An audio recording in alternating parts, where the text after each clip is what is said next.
All right, let's take a look at this number 7. Um, we're looking at these transformations on sine and cosine curves and answering these basic questions. I've pasted for your reference the information about cosine of x here. Um, the period is always 2 pi divided by the coefficient in front of x. So here, the coefficient in front of x is pi over 4. The pi's cancel, and to divide by 1/4 the same as to multiply by 4, so this guy should simplify to just 8. The amplitude is always the multiplier in front of the sine or cosine.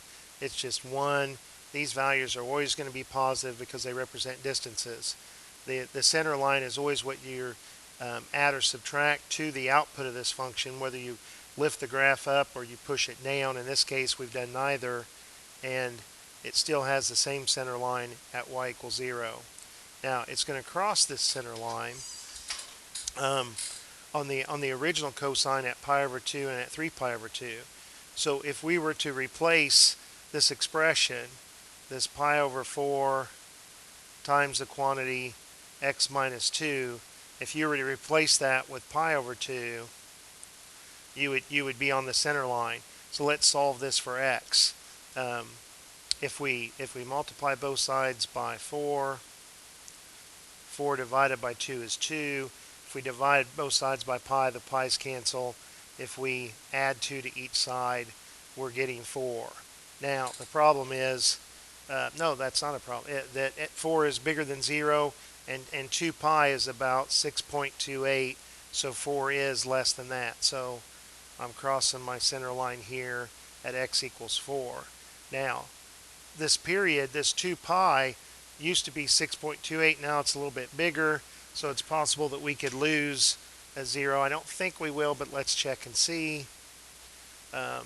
Let's replace this expression that we're taking the cosine of with 3 pi over 2, because if it was 3 pi over 2, we know the cosine of 3 pi over 2, the output of that's 0, and we're on our center line.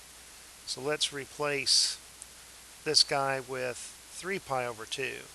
Alright, so if I multiply both, the pi's are going to cancel.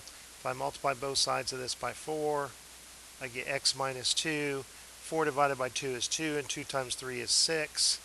And we have 8. Now, unfortunately, this x equals 8 is bigger than 2 pi, so I'm not going to list it there. But I am going to recognize that it's jumping by a unit of 4, which is half the period. So I know with this shift to the minus sign is actually a shift to the right. So I can make this 0, and this x equals 4, and those are the two places on this interval from 0 to 2 pi where this new cosine curve will intersect the center line. It'll cross the center line. It'll have x-intercepts at 0 and 4.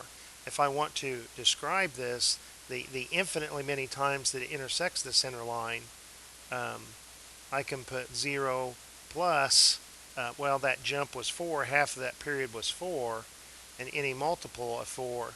So, and 0 plus, it's just going to be 4n, right?